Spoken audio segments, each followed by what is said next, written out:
Welcome to Hannity. President-elect Donald Trump made several key additions to his incoming White House staff. I'm Eric Bowling in for Sean. Kellyanne Conway, Corey Lewandowski, TMZ founder and host Harvey Levin, and former Ambassador John Bolton will all be here tonight. But first, the president-elect making major announcements today. Kellyanne Conway will serve as counselor to the president, and the RNC's Sean Spicer will be the White House press secretary. Here now with reaction is Kellyanne Conway herself. Thank you for coming out and talking to us tonight, Kellyanne. First of all, congratulations from the deepest part of my heart. You deserved it.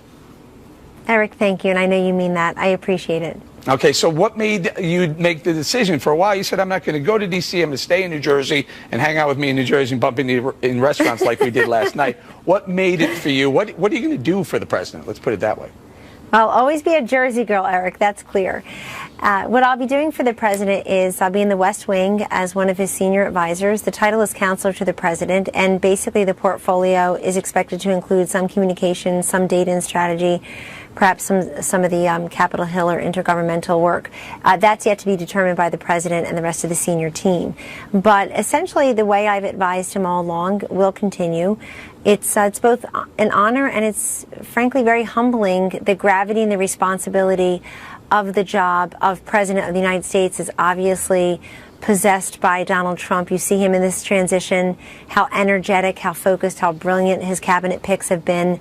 And I really think that implicit in being with Donald Trump throughout that campaign, especially in those closing months and through the victory, is that those of us who could serve would go inside with him and continue that service on behalf of him and Vice President-elect Pence. I also, my main struggle was about my 4 children, Eric, whom you've met, and frankly, I feel very secure and very confident that President Trump's White House and indeed his West Wing will be a family-friendly place. I've seen him up close and personal with his own family, with his 10-year-old son, with his wife, with his adult children and their spouses. This is a man who values family, who's been great to the people who've worked for the Trump Corporation over a number of decades, whether they're observing Shabbos on Friday night and leave early, or whether they are women who have small children, and men who have small children, frankly, or sick elderly relatives. So that's been his practice. I know he'll take it into the West Wing, and this is a series of conversations I've had with him directly, and we came to terms, and I'm all too happy to serve him in this capacity. Very good, very good. Kellyanne, you're going to be the senior most female in the White House. Can you give us a sense of the gravity of that? Well, first, I would exclude from that description any of his family members. If his daughter or his comes inside, obviously she'll be very senior. Ivanka Trump, brilliant mind, obviously very important to her father in the business, and perhaps if things work out in the White House or in his administration, and certainly his wife Melania Trump has the role of First Lady of the United States. That's in and of itself the most amazing, I think, role and the most senior woman. But in terms of staff, you are correct. Right now, that's the case. And also, I mean, take into account, of course, Eric, that you have a number of high-ranking women who will serve in the cabinet, Nikki Haley and Betsy DeVos and others. That's very exciting. So for me, I feel the same responsibility I think the men do on the team, which is to do what we can to articulate and to move forward the agenda that President Trump has put forward. It's very specific. It's there for all to see. It's his 100-day plan in the first few months. It's bold, and it's the one that America voted for, Eric. It includes 25 million new jobs over 10 years. It includes unleashing energy. It includes infrastructure, repealing, replacing Obamacare, immigration reform, renegotiating these trade deals so that they're more favorable to America, right, Americans and the American worker. There's so much to do. And look, there's a White House office of women and girls. I'll need to talk internally about what that means in a Trump administration. That is something that obviously that may interest me or that my skill set would be compatible with, but it really depends what this president puts forward. Sure. I met all 4 of the beautiful young ladies last night at a restaurant as well with you. So let me transition a little bit. You talked about the first 100 days. In the wake of some major terror attacks around the world right now, the globe is getting to be a very scary place. Can you please nail down what is President Donald Trump's policy going to be with Muslim immigration to the United States? So as the president-elect has said many times, and as people can even see on our website, he's been very specific about what we need to do more strongly and differently than what exists now. One is more careful and extreme vetting, as he refers to it, Eric, of people in countries where, or frankly, of countries where they're known to train and harbor and indeed export terrorists and terrorism. And that, I think, would help a great deal. Also, not looking the other way. When we see what's going on, we see what's happening. We know that ISIS has also said that they plan to, quote, blend in with the Syrian refugees and other folks who are doing a mass immigration somewhere. So that's very concerning. He also just wants to crack down. He wants this to be a sovereign nation that actually has borders and respects its borders, so that we know who lives among us. We know who's coming in and not coming in. In addition to terrorism coming through our shores and over the borders, is that drugs are. It's people and it's drugs. And so there's great concern now. Every time he has said ISIS was involved in one of these attacks, either in San Bernardino or Orlando, or of course now in Nice and Brussels and Paris, and most recently this week Berlin, Germany, he's been correct. And he doesn't say it because he wants to be correct. He says it because he knows, and the American people who voted for him as Commander-in-Chief and President of the United States know, that terrorism is on the advance and that ISIS and radical Islamic terrorism must be stopped. So he is going to do things differently. If you look at the vacuum that was created after we got out of Iraq, it allowed ISIS and its predecessor groups to flourish. Right. And they're on the advance. They have not been contained. And I think the first thing you have to do, Eric, to defeat something is to name it, is be willing to name it. And he names it, and he's got a great plan. Also, he wants the allies and other countries to be involved. We believe there's strength in numbers, and we would love the help of others in helping to defeat and eradicate ISIS altogether. Right, and sure, he's certainly willing to name it, radical Islam terror. Kellyanne, before I lose you, I only have about a minute and a half or so. Mr. Trump also named some senior communications staff team. Sean Spicer, press secretary, we talked about. Hope Hicks has been there since day one. Strategic communications. Jason Miller and Dan Scavino, director of social media. Jason Miller, director of communications. I've worked with a lot of these people. They're fantastic. They're capable. They're able. Big group. You proud of them? Oh, I'm enormously proud of them and very proud to serve with them in the White House. That's called 4 stars, that team. And Dan Scavino, I should mention, too, the director of social media, has been with the president-elect since day one as well.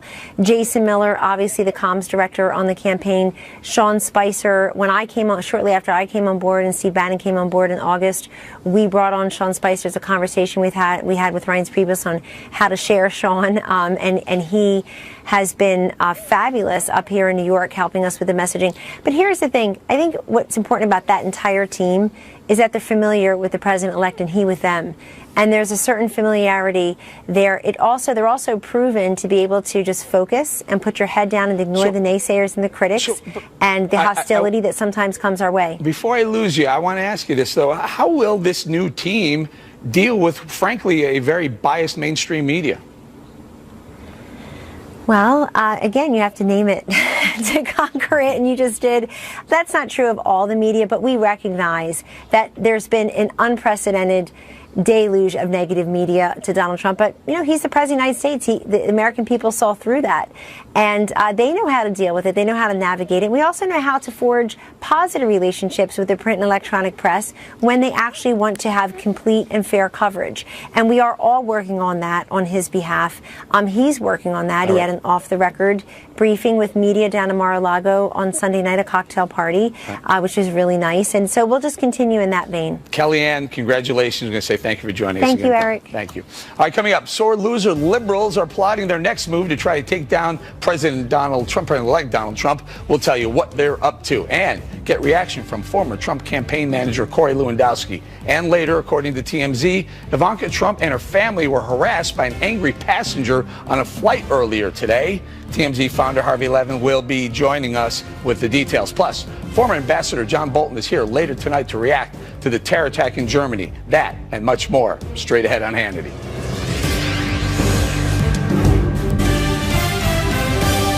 Welcome back to Hannity. According to a brand new report from Politico, after getting creamed by President-elect Donald Trump and the Republicans, Democrats are now plotting their comeback, but instead of focusing on pushing the narrative of hope and change, the Democratic Party plans to trash President-elect Trump's cabinet nominees in an attempt to expose them as billionaires and hardliners who are, quote, directly at odds with the working class Americans he vowed to help. So, will Democrats really be able to mount a comeback using that same old, tired strategy of identity politics? Joining me now for reaction is Avenue Strategies partner, Corey Lewandowski. Corey, so Politico is reporting that the Dems plan to mount a big battle at the nomination hearings. What say you? You know what I think, Eric? I think once again this is the Democratic Party who has lost touch with the American electorate. You know, what we saw was Donald Trump's decisive victory because he went out and he won in states that his message resonated in, which is let's get our jobs back, let's renegotiate our trade deals, let's not say that TPP is the gold standard and then change when I have political pressure on me. And so, look, this is the Democrats' playbook. It's right out of the old playbook. It's what caused them to lose this election in the worst electoral defeat since Ronald Reagan was reelected in 1984. The problem is they're out of touch with what reality is, and until just recently, the economic job growth in this country has been stagnant compared to other countries. Our taxes are too high, and the American people want something different. The only way the Democrats can be successful right now is attacking Donald Trump's nominees to fill out the cabinet, because he knows and they know that those people are going to go and do exactly what Donald Trump said, which is streamline the government and make it more responsive to the people. But they can't. You know, they can't. They can whine and cry and, you know, blame and point fingers. But at the end of the day, they got 48 senators. They don't have the votes. Well, they don't have the votes, but look, this is how the system works. They want to go and make a bunch of noise. The bottom line is they lost, and elections have consequences. And it wasn't, more than 2 months ago where most of the mainstream media was saying how this was going to be such a landslide on behalf of Hillary Clinton, and the Democrats are changing the rules. And don't forget, when the Democrats had the majority in the U.S. Senate, they're the ones who got rid of, they're the ones who implemented the so-called nuclear option, which no longer required 60 votes to change the procedures. Now it's a simple majority. Now they have to live by that. This is Harry Reid's own doing, and they have to live by it for the good of the American people. Yeah, let's talk a little bit about some news that came out today. Donald Trump met with the CEO of Boeing. Remember, he pushed back a little bit, or he rather aggressively pushed back, saying, do we really need to spend $4 billion on two airplanes, a new Air Force One and a new Air Force Two? The CEO exited the meeting and said, we're going to come in under budget. He's not even president yet. He's saving us money.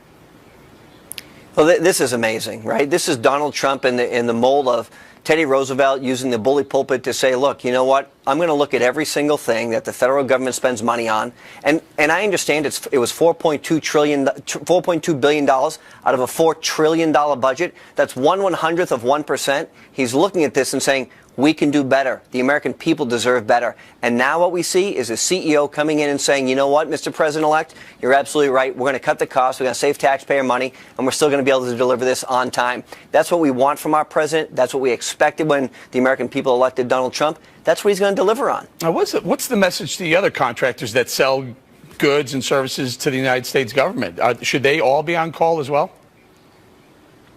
Look, Donald Trump is a business executive and has built a very, very successful business over a 40-year career, and it has amassed $10 billion worth of assets. And what he's going to do is take that mindset and now be the CEO of the American public, be the CEO of the United States of America, and making sure that the taxpayers' dollars are used to the very best of their ability. And what you will see, I think, from Donald Trump and his administration is looking at every budget, at every number, at every program and saying, is this the best we can do? Can we take this money and can we return it to the middle class? Can we provide tax cuts? That's what the American people sent him there to do. That's what he's going to do as the next CEO of our country. Yeah, and so talk to us a little bit about that. We've seen quite a hefty stock market rally since the election. What is that? I mean, can you attribute it to the Trump bump? Is that true, or was that just people finally happy that there's no longer a Democrat in office? No, I think this is directly related to Donald Trump's election as President of the United States. And if you remember, before he actually made his acceptance speech saying that he was going to be the president-elect, the stock market had fallen. He came out, made a fantastic speech. The stock market has rallied and been rallying for the last 6 weeks. Look, the American people have confidence again. What he's saying is, I'm going to make sure that we're keeping our jobs here. I'm going to put Americans first. And I know that's a novel idea for some people, but that's what he's run on. And if you look at what he did with Carrier, where he saved 1,100 jobs, or the deal he cut with a foreign entity where they're going to invest $50 billion and 50,000 new jobs, he's done all of this before he's even taken the oath of office. He seems to be proud of these things, and he should be. Honestly, I'm proud of him. He's saving me money. I'm a taxpayer. Corey, what does the future for Corey Lewandowski look like? What's going on with you next? You know what I want to do is I want to make sure that all of those individuals who supported Donald Trump that were outside of the main political system, whether it was the Republican or the Democratic Party, they continue to have a voice. So, we're going to start a firm that's going to make sure that we can support Donald Trump's agenda of getting tax cuts done, getting better trade deals done, making sure that his nominees for respective positions in the cabinet are moved through the U.S. Senate, and making sure that in 2018, when you've got a number of Democrat senators up for re-election in very competitive states that Donald Trump won, we have the right candidates that are trained and the grassroots supporting them to push Donald Trump forward. What will the company physically be doing? Is it lobbying? Is it a PR firm? What is it? Well, I think, it's not a lot. Look, I'm not going to be a registered lobbyist. What I am going to do is I'm going to be a consultant to some of the campaigns, some of the candidates who want to run in competitive primaries, whether it's for the U.S. Senate or for the U.S. House of Representatives. And I want to make sure that we're supporting those candidates that support Donald Trump's agenda. Right. Moreover, look, there are corporations out there that are getting killed by the federal government because they can't get an answer. And if we have the ability to help them get a fast no rather than a long maybe, then I think that's a value add that they'd appreciate. One quick thought before I'm running out of time, though. So you were there from the very beginning. You saw this thing build and grow and turn into a presidency. What is it like? And you're not involved in it right now, but just from the outside looking in, what are your feelings? What are your emotions about it? Look, it's obviously very humbling to have had a front row seat at history. But, it's so much bigger than any one person. Donald Trump has always said he is the person who's leading this movement, but it's the American people that have stood up. And, they've been so disappointed for the last 30 years that Republicans and Democrats in Washington have lied to them. And they finally have a person who's going to go there and stand up for their own interests that isn't bought and paid for by special interests. And I think that's what the American people are looking forward to. All right, we'll leave it right there. Corey Lewandowski, thank you very much. Coming up, TMZ is reporting that Ivanka Trump was harassed by a passenger on a flight earlier today. TMZ founder Harvey Levin will be here next with all the details, and then later. You know my plans all along, and I've been proven to be right, 100% correct. What's happening is disgraceful. After the terror attack in Germany, President-elect Donald Trump says he is 100% right about the dangers in taking in refugees. Former Ambassador John Bolton is here later to weigh in that and more as Hannity continues.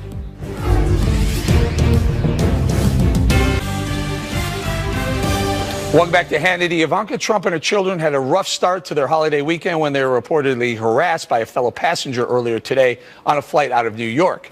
According to TMZ, who first reported the incident, JetBlue personnel had to remove the unruly passenger off the flight. JetBlue released a statement about the incident saying, quote, "The decision to remove a customer from a flight is not taken lightly. If the crew determines that a customer is causing conflict on the aircraft, the customer will be asked to deplane, especially if the crew feels the situation runs the risk of escalation during the flight."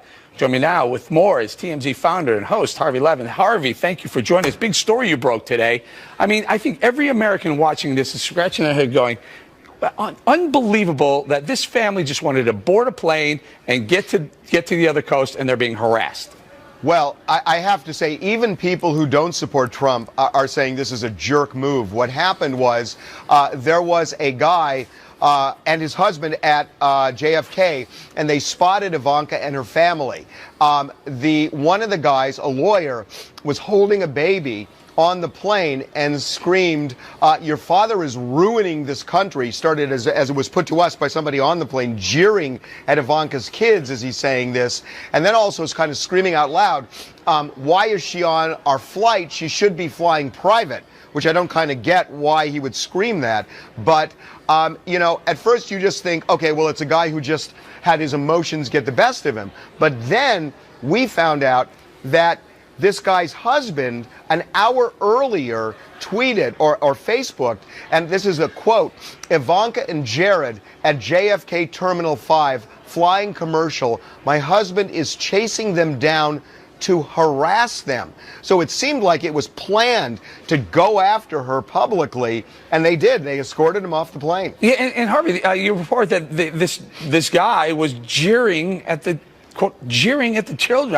I can't imagine if did the other passengers get involved?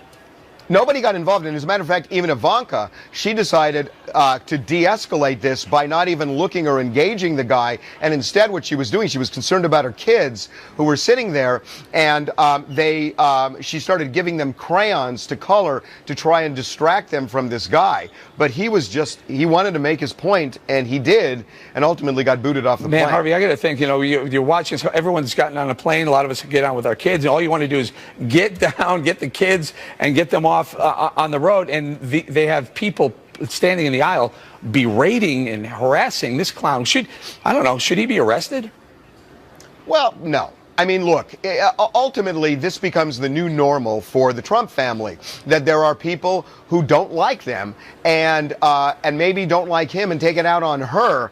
But it is kind of the new normal. She was extremely cool the way she handled it. My guess is probably people have screamed at her before. This was a little more problematic because she's confined with her family in these seats. By the way, she was flying coach. Yeah. Well, let me ask you about that. What do we have a report on why? Look, they have access to private. But listen, I admire them for doing it. But JetBlue? Well, don't admire them too much. I'll tell you what's going on. They flew JetBlue coach because they went with Ivanka went with her husband, with the 3 kids, and a bunch of cousins in addition to Secret Service. And there were so many people, they all kind of clustered in coach. But what happened was they landed not too long ago, and they were escorted on the tarmac to a private jet where they went to their final destination. So, yeah, JetBlue only goes so far for them. Right. I think they have free television on every seat anyway. So, Harvey, going to say thank you very much. Thanks for joining us. My pleasure. Joining now with reaction is Trump Transition Team Executive Committee member Reverend Darrell Scott, psychology expert and radio host Dr. Gina Loudon, and Democratic New York City mayoral candidate Mr. Bo Deal. Bo, your thoughts on this? I mean, well, first of all, stop knocking. I want to arrest this guy. First of all, stop knocking JetBlue. There is no first class to Florida. JetBlue doesn't have first class flying down to Florida. It's a great flight. I fly it all the time, and that's not the issue right here. Right now, this has happened to them in New York, Jared, and I know them very well. And beautiful kids. This is so wrong, and they're taking this in New York too. People are jumping out saying negative stuff to them. We got to stop it already. The election's over. You know what? We got to respect the president of the United States, whether you're a Democrat like me or a Republican. You've got to respect Donald Trump. He's going to be our president, and Pence is going to be our vice president, and we got to start accepting. And the Trump family is one of the nicest families. And those kids, I know every one of them. And how wrong is that for those little kids to be put into this situation? I'm going to go to my other panel members here. What, Gina? What do you think of this? I mean, Dr. Gina, what's the psychology of this? Yeah, don't you just wish, Eric, that we had loving, peaceful, tolerant types like this couple running our country instead of the Trumps? What a class act, first of all, on the part of Ivanka Trump. It's what we've come to expect from the Trump children and the Trump family in general, and how very tolerant, by the way, of her. Can you imagine, Eric, if the situation were reversed, and if this were, for example, a member of the Obama family, first of all, flying coach, we'd all be shocked. But it would be on the cover of every newspaper, you know it. And if the situation were reversed and Ivanka had said one word back to this couple, they'd be asking for a safe space, a cry room, and a therapy dog from probably the Trump. So, and a juice box. Don't forget the juice box. The juice box is important. Reverend Scott, your thoughts on this? I mean, this moron had no right at all to approach and endeavor or try to intimidate Ivanka Trump, or, and her and Jared are probably the nicest couple you ever want to meet. This guy needs to be taken to jail. If this had been Chelsea Clinton or anything like that and someone approached them, it would be an outrage. But you know what I see? It seems to me as if the left is only tolerant of those who agree with them. If you disagree with them, they're very intolerant. And for them to approach her, knowing she has children with her and things like that, was very classless. It was moronic. Yeah. It was stupid. It was idiotic. And they should have took the guy and locked him in jail. The kids, that's relevant. They're with the kids. But if you could see the character of this guy, he was holding a baby in his arms when he was opening his mouth there to protect them. And because if he was by himself, I'm sure there would have been another man that would have walked over there. And if I was on the plane or the Reverend, I would have walked up there and put him in his place. But he had the baby to protect them. And I would say, why don't you just shut your mouth and sit down? Respect people if you want respect. Gina? Yeah. Yeah, Eric, and once again, if the situation were reversed and Ivanka had said anything even of the sort, Child Protective Services would have met her when she got off the plane to question why she would express such intolerance and hostility at someone on a plane. But this is a woman flying with her children. Yeah. And these words were said not only in front of the couple's child, but in front of Ivanka's children. This is classless and in poor taste, and yeah, this couple definitely needs And Reverend Scott, these two gentlemen, this couple got escorted off and took the next flight. It wasn't really that much of a hardship. Meanwhile, they have all this media attention. Yeah, but you know what else? This was a same-sex couple.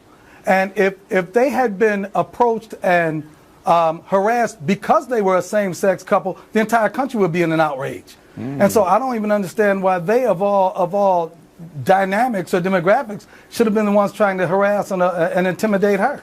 Bob? Well, the final thought is that, again, the Trump family, the sons, the daughter, the son-in-law, all the daughter. I was at the wedding of Donald Trump Jr. and Donald. This is a beautiful family. Sure We've got a great first family, and you know what? This is real wrong, and I just can't believe Ivanka had to take this and her husband and these children. I'm sorry to them. I apologize for this. This man, and it's Christmas. Whatever. Yeah, and it's Christmas. Gina, quick thought. And it's Christmas. You're 100% right. Yeah. Go ahead. Right. Show a little love. Yeah, Merry Christmas. Show a little love. Merry Christmas time. We're going to say thank you to Merry Reverend Scott, Christmas. Gina, and mayoral candidate Bo Deedle. You know my plans all along, and I've been proven to be right. 100% correct. What's happening is disgraceful. That was President-elect Donald Trump yesterday reacting to the Berlin attack and saying he was right about the risks of taking in refugees. In fact, President-elect Trump has been sounding alarm about the dangers for a very long time. Watch this. When I'm elected president, we will suspend the Syrian refugee program. And we will keep radical Islamic terrorists the hell out of our country.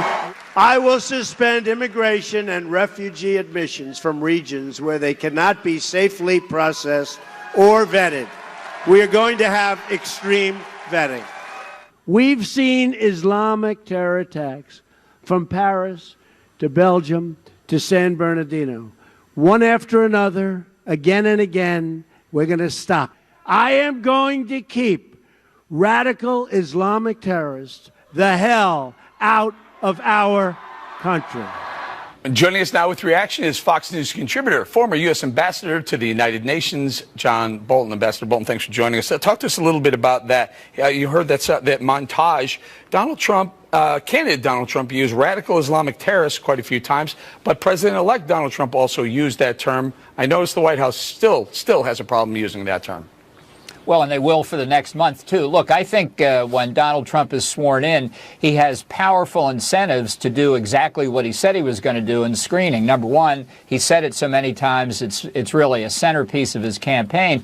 And second, let's be clear, he'll be subject to unmerciful attacks if somebody comes into this country after January the 20th and commits a terrorist attack. I think we've got a massive amount of work to do to protect Americans from people coming in illegally, not just Islamic terrorists, but other threats to our national security.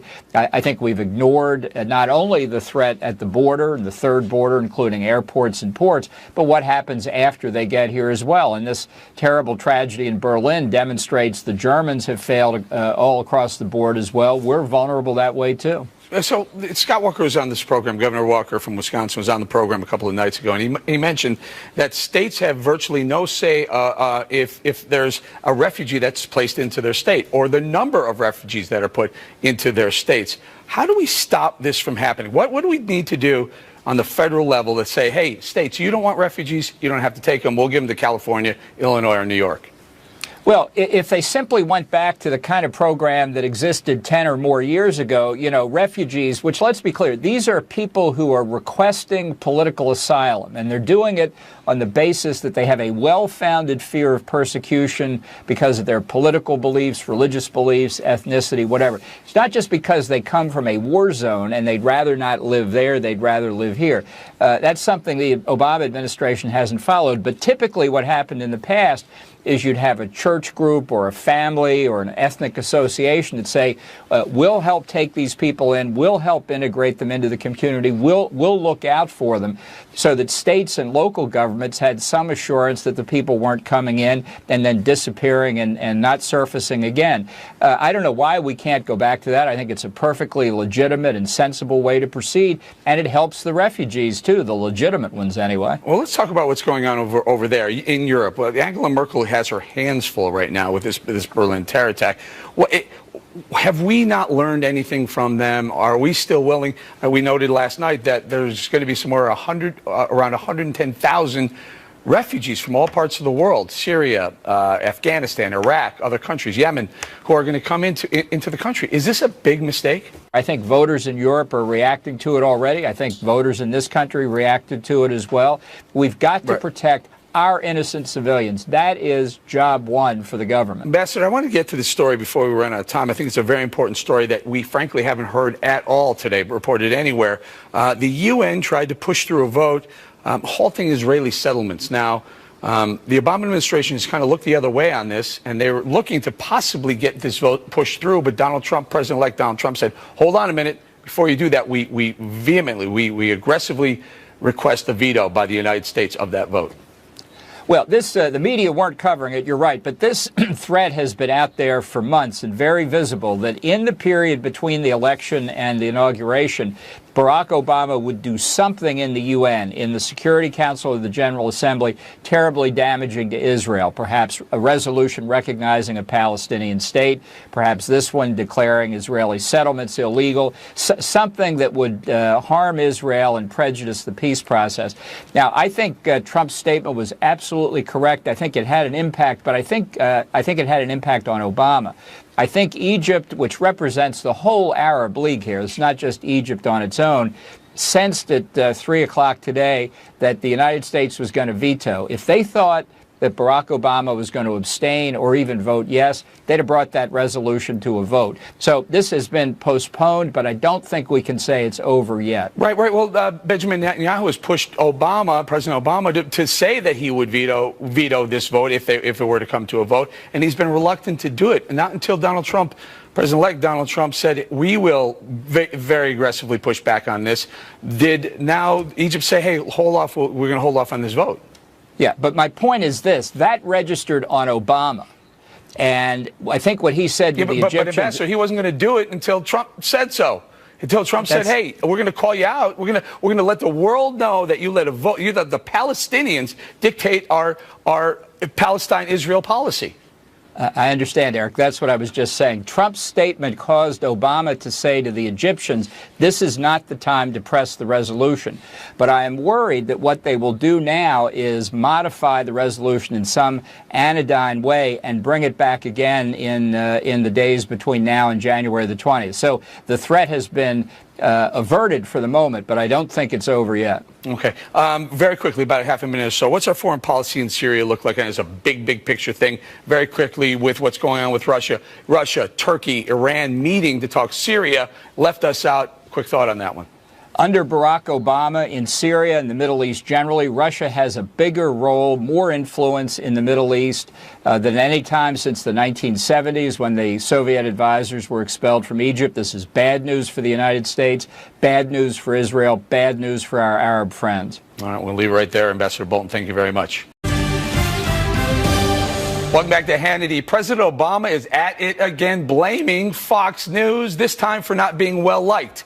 In a recent interview, President Obama told The Atlantic that, quote, in 2008, I was never subjected to the kind of concentrated vilification of Fox News, Rush Limbaugh, the whole conservative media ecosystem.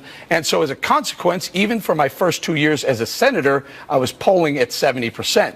In part two of the interview, Obama continued to complain about Fox News, saying that some Trump supporters were, quote, responding to a fictional character named Barack Obama, who they see on Fox News or they hear about through Rush Limbaugh.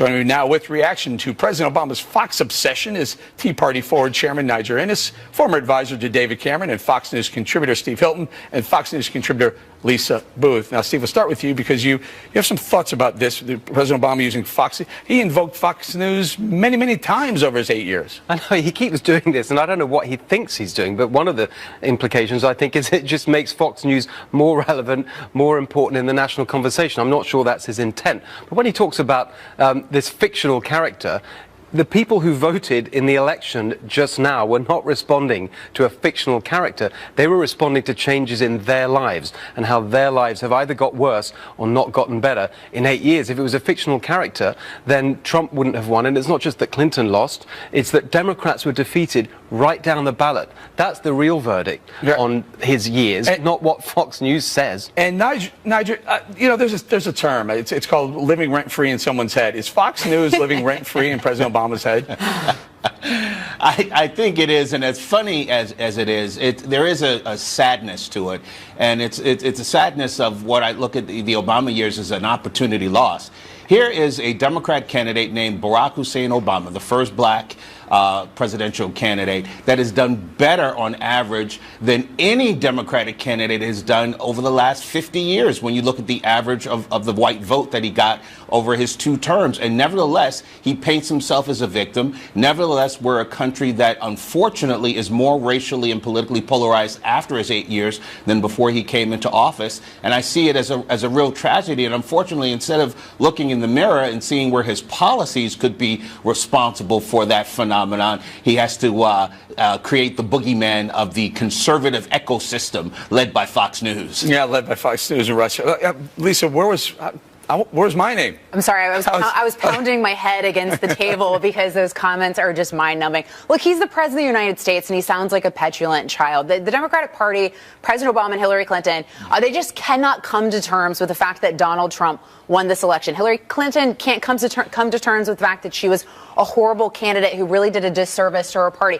President Obama cannot come to terms with the fact that his policies, his legacy has been rejected this election cycle. And as Steve pointed out, it is the policies. You're looking at places in Arizona where insurance premiums have increased 116%. States like Pennsylvania, 30%. He has decimated an entire industry unilaterally through the Clean Power Plan with the coal industry. I mean, so these policies have really hurt hardworking Americans. They went to the voting booth and they sent a message to the Democratic Party and rejected their policies at the ballot. Right, and Steve, he's going out at a very, very strong approval rating. What's he talking about? What's wrong with what's going on in Obama land? I know, frankly, much higher than he deserves.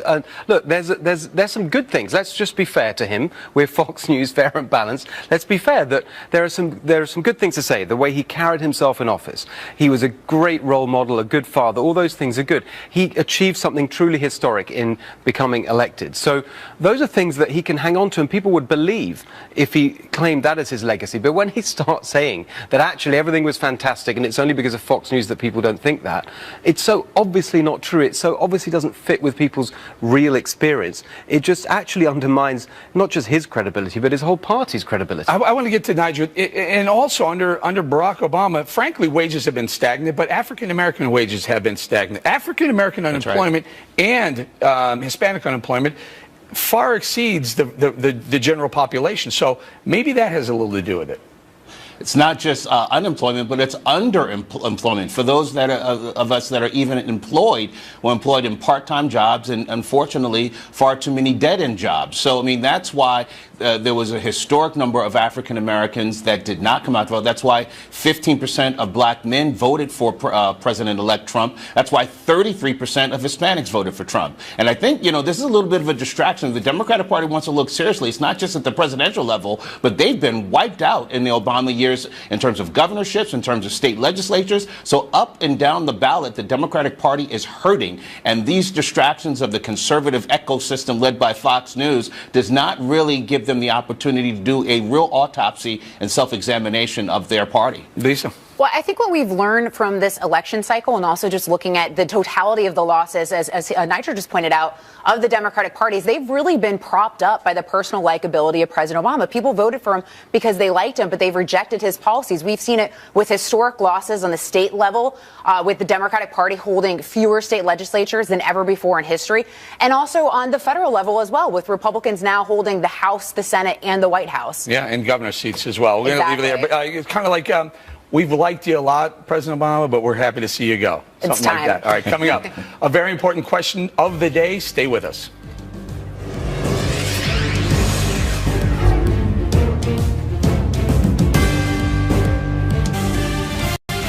Welcome back to Hannity. Time for tonight's question of the day. What do you think about President Obama's constantly blaming Fox News for his problems? Head over to Facebook.com/Sean Hannity and Twitter and let us know what you think. That's all we have time for tonight. I'll be back tomorrow night filling in for Sean. Don't forget, catch the 5 every weeknight, 5 p.m. Eastern. We'll see you back here tomorrow night.